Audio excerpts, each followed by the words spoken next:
Hello, everyone, and welcome to another episode of The Breeze, Breezeway Productions' The Breeze, where we bring you the latest in independent films and film festival news, and we continue our coverage of this year's 2023 edition of the Slamdance Film Festival happening in Park City, Utah. And we have a wonderful film team here with us today with their film, Waiting for the Light to Change. We have director-writer Linh Tran, actor-producer Samuel Straley, and executive producer James Choi. How are you, everyone?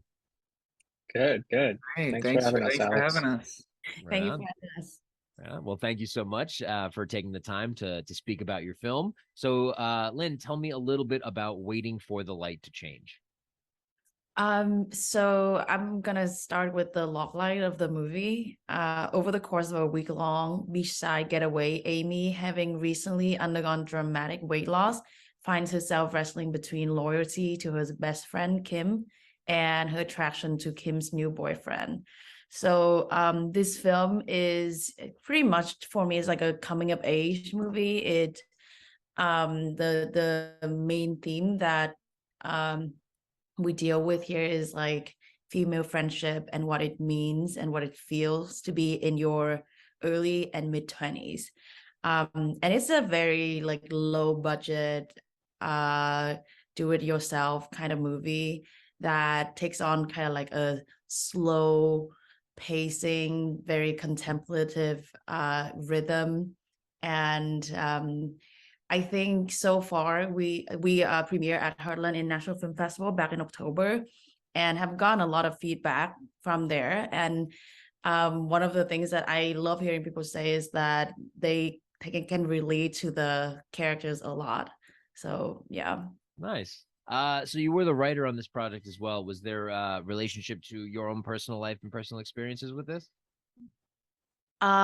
Yes. It is very, very personal project actually. And I mean, me myself, I always like write from my own experience. That's the only thing that I know for sure. And I could like draw from for the writing and the directing. And like, so each of these women that are the main characters of the film, they have like a little bit of me. They kind of, there are situations that that were from my situation, like my relationships with my friends, or like, you know, people and relate other relationships that I had in my 20s and still are having, still am having. So I actually wrote this screenplay with two other writers who had a playwriting background. Oh. And the way we did it was we had very little time to write because we were a DePaul University's production, and we had like a date where we wanted like to film. So we were writing together. So we would like meet every day and we would improv and we would like write together. And then we would take the script, but most of the dialogue that we wrote in pre-production actually were kind of scratch, and then I would have like my actors come in and we would interview them, and then we would have them improv a lot of the scenes. So I would say the writing comes from myself, a lot of it, but also everyone who worked on it like brought a little bit of themselves to the movie. Nice.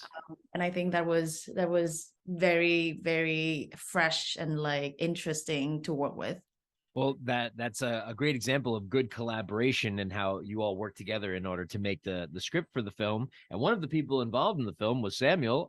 Samuel Straley, tell me a little bit about your role in the project. So I came on originally just sort of as an actor. I went to school. I went to the theater school that two other writers went to, Delia Von Prague and Jules Santos.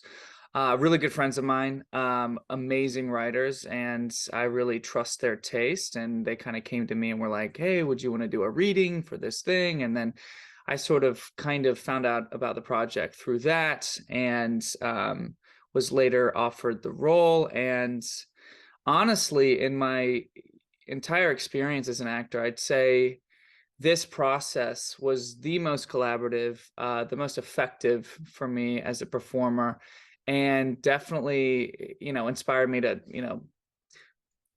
do this as I move forward on other projects.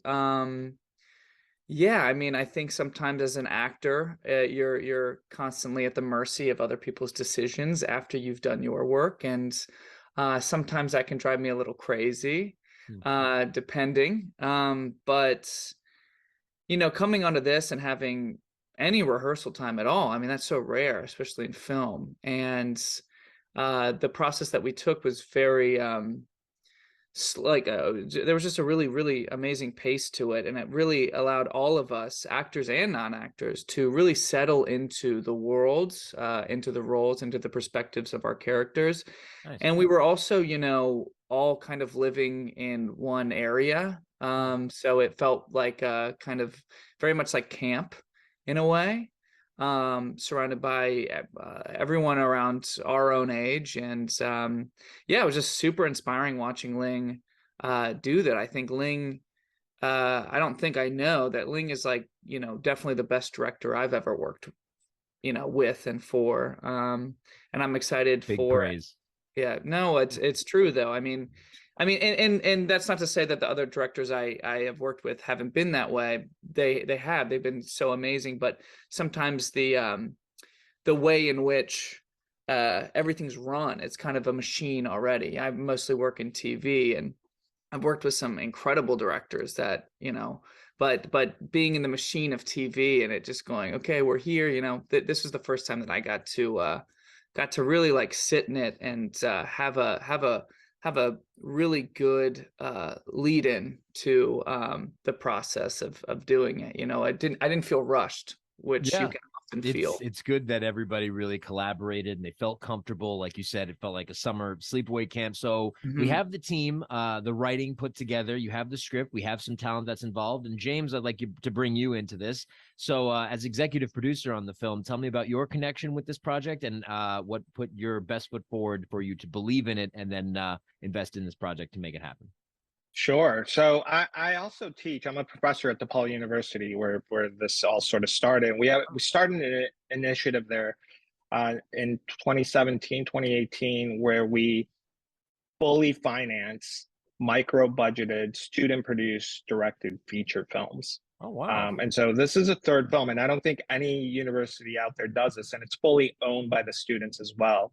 And so we go through, a rigorous process of selection and giving students opportunities. And Ling was finishing up her MFA at DePaul, and we just knew she had tremendous amount of talent, and this was a project that we had sort of gone through different sort of variations of this, but we knew that she could definitely deliver on this. So our approach is, it's a really small crew, probably of like 10 students, all students.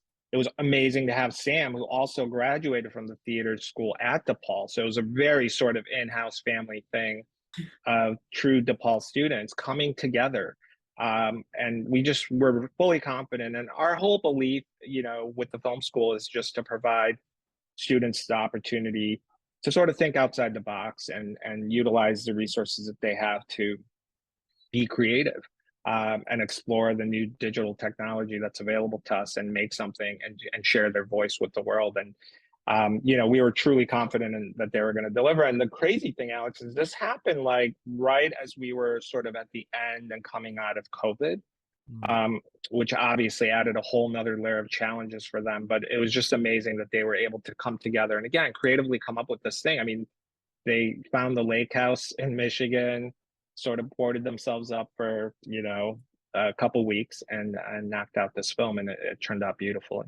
That is so great to hear. I know that for those that have been to Sundance in past years, many film schools do come out and that they bring their students that are involved with the slate of films in the festival, Slamdance and Sundance. I know that in past years I have seen other schools that have brought out their alumni, like Tisch shows up, Emerson or UNLV or Syracuse. They all are down in Park City, and that a lot of their alumni and current students are working on films. But DePaul, that is a really cool thing to see. In past years, I've seen other films that have come from schools like AFI, but I've never seen them completely owned and operated and created by the film students. And you could take that with you after you leave film school and then do what you will with it. If it gets distribution or if it gets theatrical, then you have your first running film that could be distributed. And That is golden. I think that big shout out to DePaul for that. I've never heard of that before, but I think that people should definitely be brought to it.